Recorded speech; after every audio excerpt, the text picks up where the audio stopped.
before I get started though. I just want to say one thing about being a victim.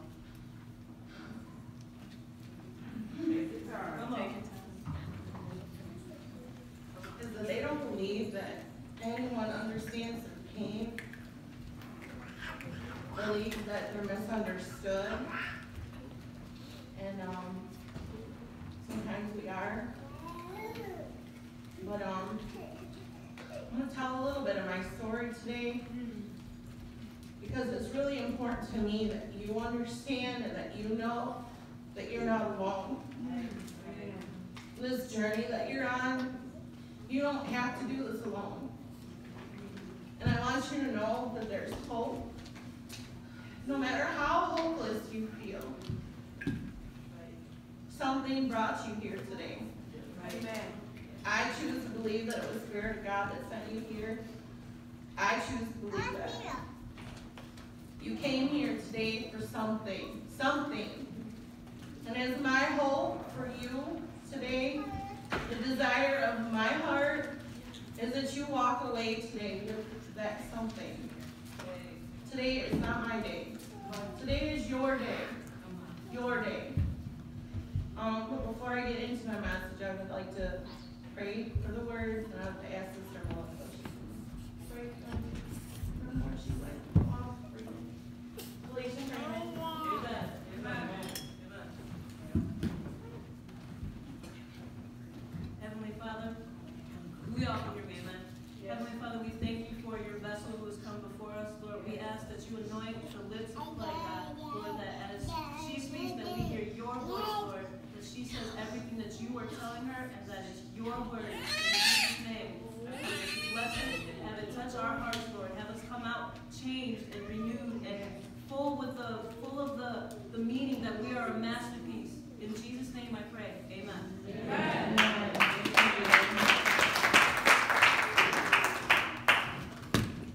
So, in my bathroom, I have this anchor hanging up in my bathroom that says, "Our storms prove the strength of our anchors." So, just keep that in mind. I have some scriptures I'm going to read today, but before I get started on that, I wanted to kind of talk to you a little about what it means to be a victim. So there's a lot of definitions, but the definition that I'm going to use today is a person or a living creature destroyed by or suffering grievous as a victim of a defaulter. We've all been victims at one point in our lives, every single one of us here. Some of us more than others, but our pain is our pain. We can't measure somebody else's pain by our own or our lack of it. In fact, if I had a quarter for every time that I heard somebody say, "Stop playing the victim," I'd probably be able to buy us our new church. But what does that really mean? What does that mean? Stop being a victim. Well, I'm going to tell you today, if you've ever heard that. Anybody in here ever heard that? I've heard it lots. They don't know your pain. They don't know your pain. And it also means that you haven't yet found a way to not be a victim. It's a really hard pill to swallow how dirty that word victim becomes. It becomes really shameful. So, to read Hebrews 6:19.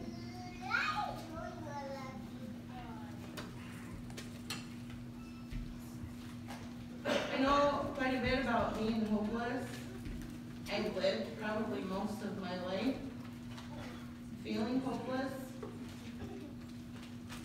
But it wasn't until I found God in my life that I found my hope. All right. So in Hebrews 6:19, this hope that we have is an anchor of the soul, both sure and steadfast, and which enters the presence behind the veil.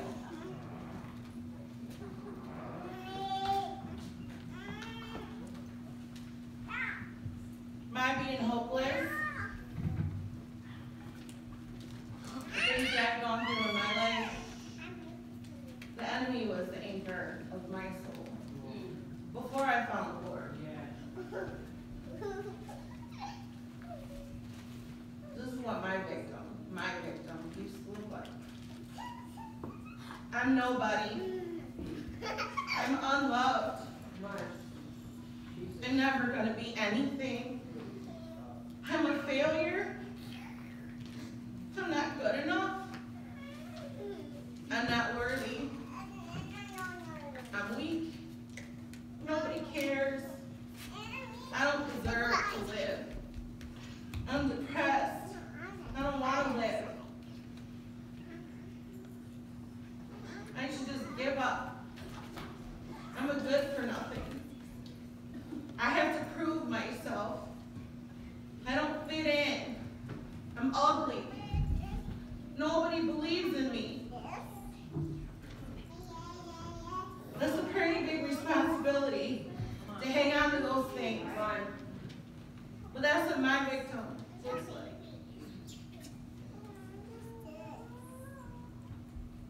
It's a tough job trying to prove to everybody else that we're not those things. It's exhausting. It's exhausting. But what if it wasn't God's plan? It wasn't God's plan. I used to tell myself, what if God's plan is bigger than the lies I would tell myself? Because at some point I realized they were all lies. I'm going to tell you a little bit about who I am, where I came from. That's where I used to be, but that's where I'm not going.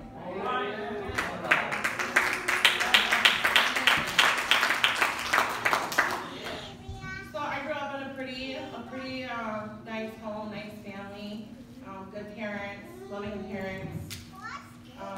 Didn't really have to want for a lot. When I was in second grade, I was molested from the time I was in second grade until the time that I was in about sixth grade. And I never told anybody. It really affected my relationship with my father because I couldn't love him. It wasn't my father, by the way. It was a neighbor. My dad always just wanted me to love him, and I couldn't show him because I didn't want anybody to know. I thought everybody was bad. So, but anyways, I was a single mom. I was in the military. I got pregnant when I was in the military. I got kicked out of the military. And I got out. And I didn't get to come home from the hospital with my baby. Because my father was prejudiced, and I wasn't able to have a mixed child in our home. So I spent the first 2 weeks of my life without my daughter. I'm sitting right here today. And but I raised her and went on welfare. I was determined, even though my parents tried to arrange for me to give my daughter up for adoption. I was determined to raise my child, so I did.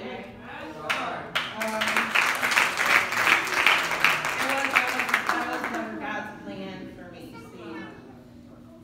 It was everybody else's plan.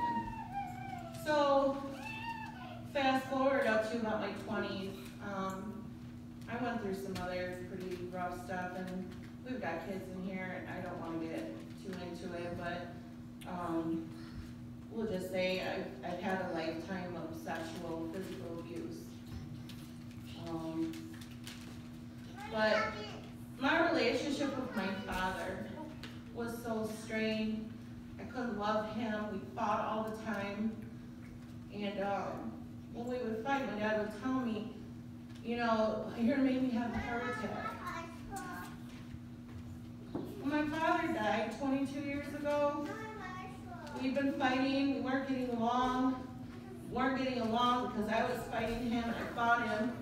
Because all the other things that happened to me in my life,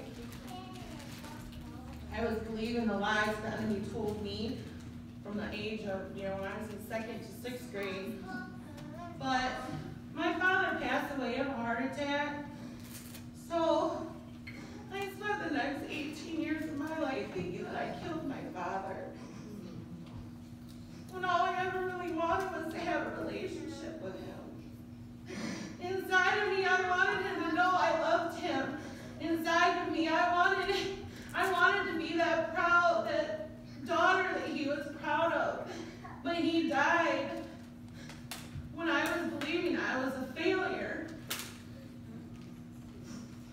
All I wanted was for him to see me succeed, be successful. Today in my life, I put myself through college. I have a master's degree. I'm a counselor. A beautiful granddaughter. I have good friends. And I have God. So, one day I had a dream that I had never seen. This is about 18 years later. This is when I stopped believing I killed my dad. I was sitting at home. I had graduated from college. Didn't have a job. I was sitting in my living room one day, and I closed my eyes and I fell asleep. I had a dream. And in my dream, my dad was standing there, and I said, "I'm here." And he looked at me and he said, "Well, yeah, but when did I leave?" Now let me know God sent him to me that day to let me know. Nancy, I've been here. I've watched you this whole time. I see you. I've seen you. I'm here. My Father.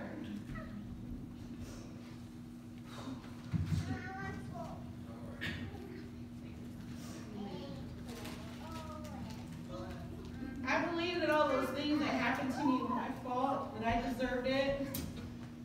And then even though that I was saying no, and I was crying, and I didn't think that anybody heard me, I didn't think I had a voice. But the thing is, God heard me. Yes. Because God stopped it, and he said, enough. He said, enough. You've had enough. Yes. Enough. You've had enough. Nobody else was listening to my voice, but God was. He comforted me.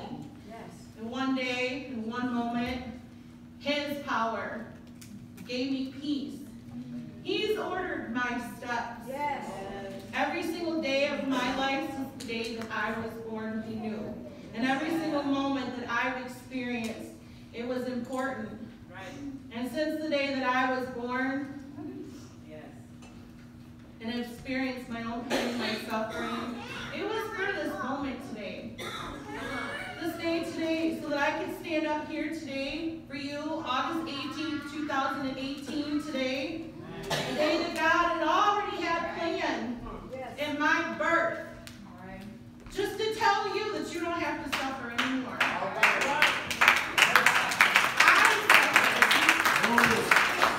I suffered so that I can stand here today and tell you that you don't have to be a victim. Amen. And what you've been through or what you are going through, it serves a purpose. It serves a greater purpose than all the lies that the enemy of your soul tell you. Yeah. God made a way for me to survive, raise a child, go to college, get a master's degree, be a counselor, to seek him, to find him, to be healed by him, so that I can stand here today to tell you I love you. I believe in you. I don't know you, but I know your pain. I know your suffering. I believe in his power, and I believe that if he can heal me, that he can heal you. But it's a choice that you have to make. So I'm going to read out of the book of John.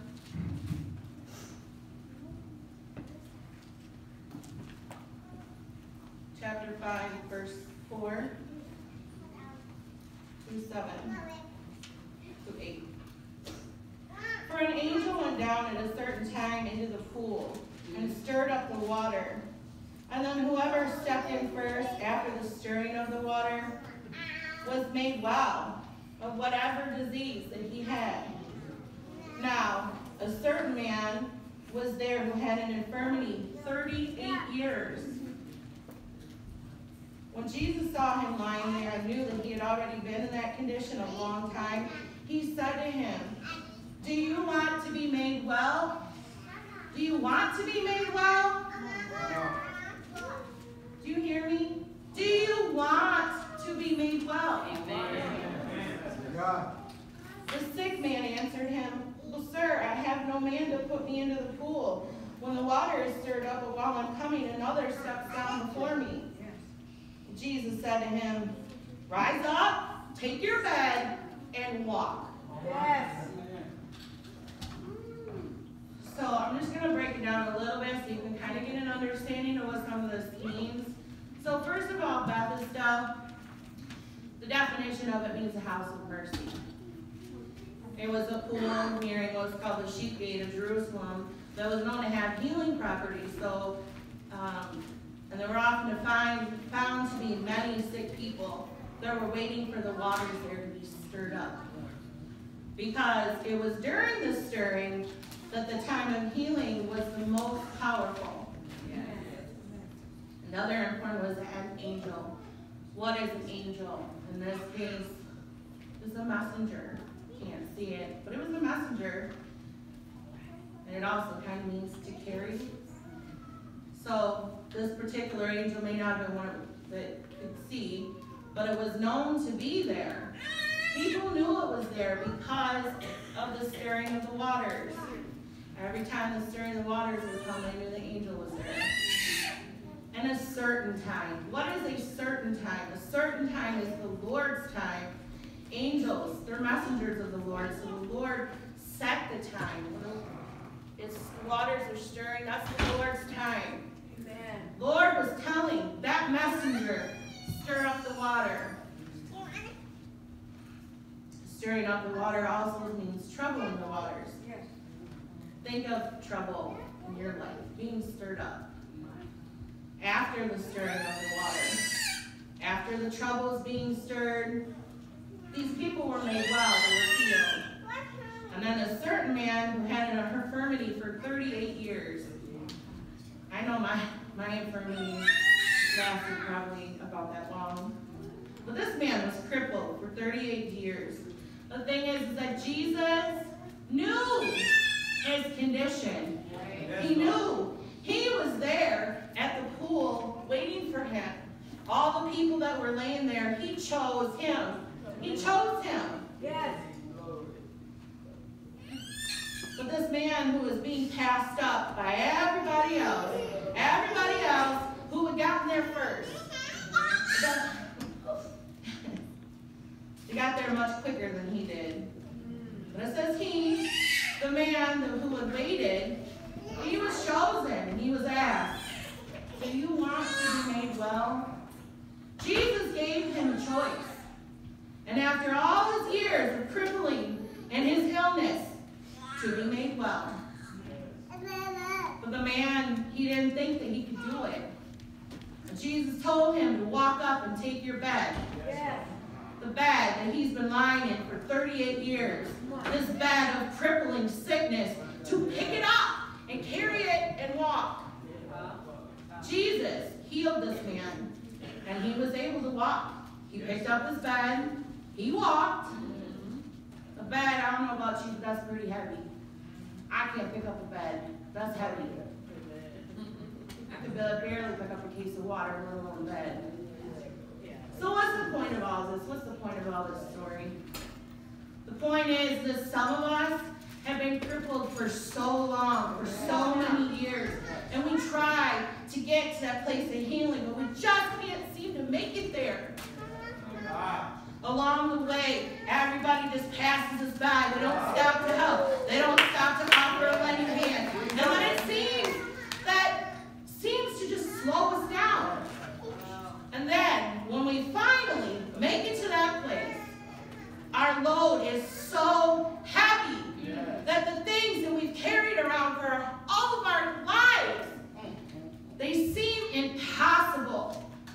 just get back up and walk.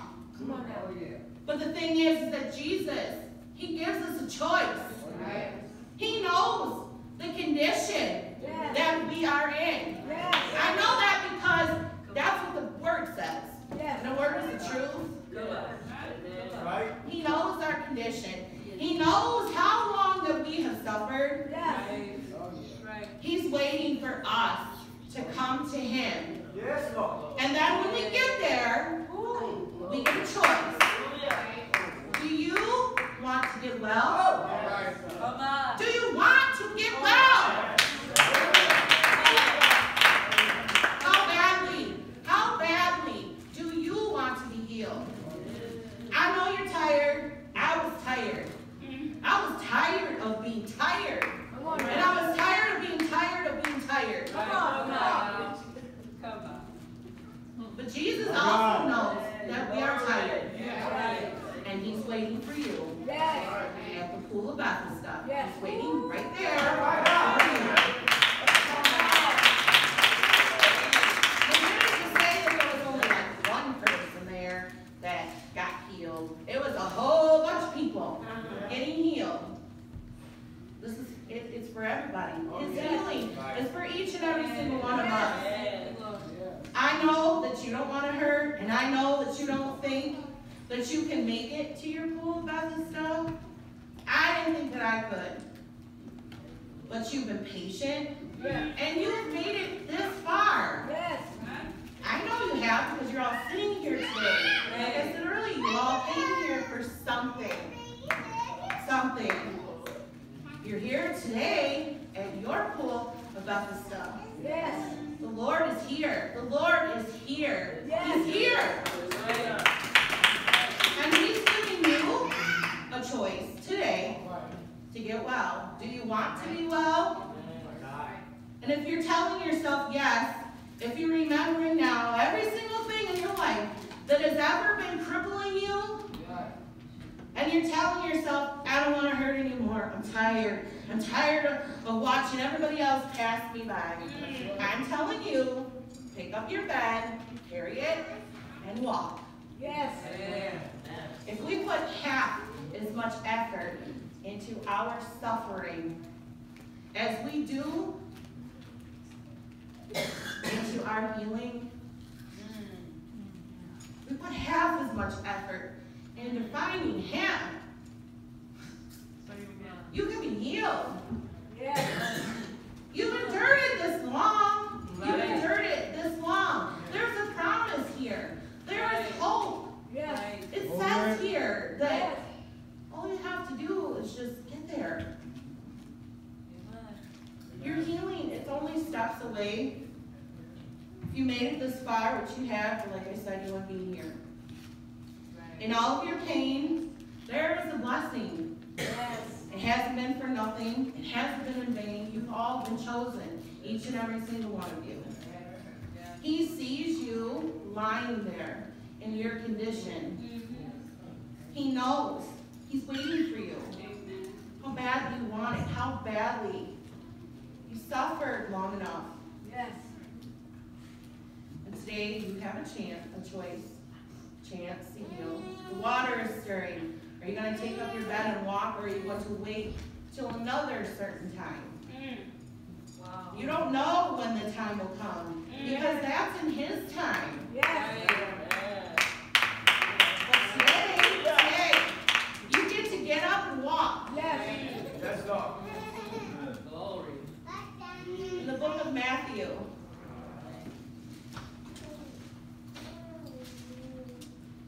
chapter 9, verse 24, he said to them, make room, for the girl is not dead, but sleeping.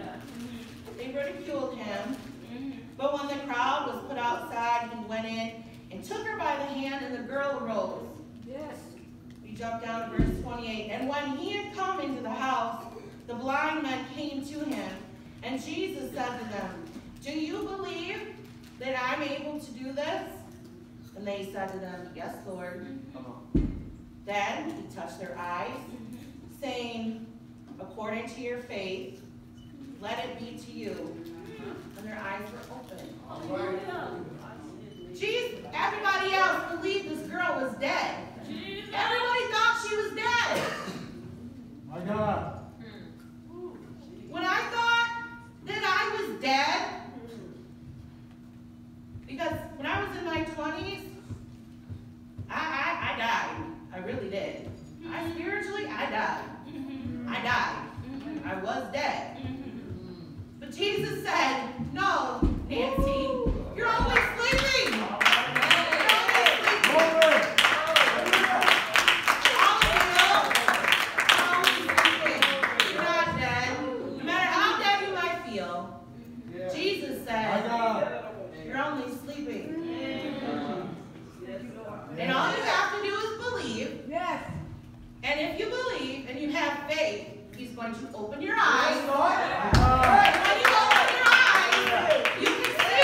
here. I promise you. I promise you, I would not be here. Other people, they may not know your pain, but Jesus does, and he may not know before now how to not be a victim. You may not have known. But I'm telling you today, if you believe, you have faith, we'll find him. Just take a few steps. That's all you got to do, because he's waiting for you. That's all. He's just standing here waiting. He's seen what you're going through your whole life. He knows your whole life story. He knows everything about you. All it takes is one touch. One touch. Yes. You will wake up. You will open your eyes. And you will be healed.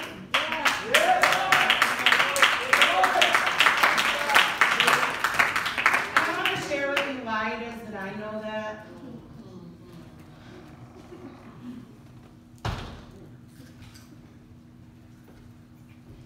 There was a day that I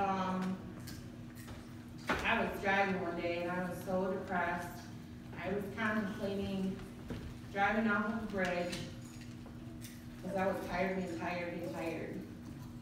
And I made a bunch of phone calls. I was like, I gotta call somebody. And couldn't get a hold of anybody except for Sister Melissa. And I had a really, really long drive that day. You know, she talked to me on the phone my whole way to work. And, you know, she said, do whatever you gotta do. You just gotta put on some worship music. Anything. I had just enough energy to get to work and get through my day. I had never gone, I hadn't been going to Bible study on Wednesdays or something. So Nancy, I need to go to Bible study today. So I walked in that door. I came up here, and Sister Melissa put her hand on my heart, and she prayed for me. The Lord used her to touch me, to wake me up, to heal me. It's not an easy journey by any stretch of imagination, but it's a lot easier putting the effort into things that are not hurting me. The Lord doesn't hurt us, he heals us. That anchor that I had in my soul my whole entire life, no, not anymore. Hope. Hope. Hope. That's the anchor. That's what lives inside of me. It is the anchor of my soul. And just as the word says, it's sure. It's steadfast. It doesn't go anywhere. It doesn't move. It's unmovable. It's unshakable. It doesn't go anywhere. It's sturdy. It's, you're grounded. You're down. You can't. There is nothing. There's nowhere for you. You're just planted. Down. There's no more. Whereas when you're feeling hopeless, guess what? That's movable. That's movable. Feeling hopeless can go away.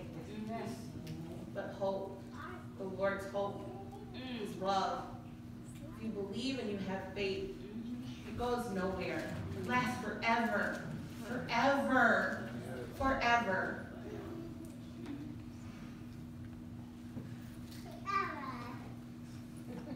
Let go of the things that you're holding on to that are hurting you.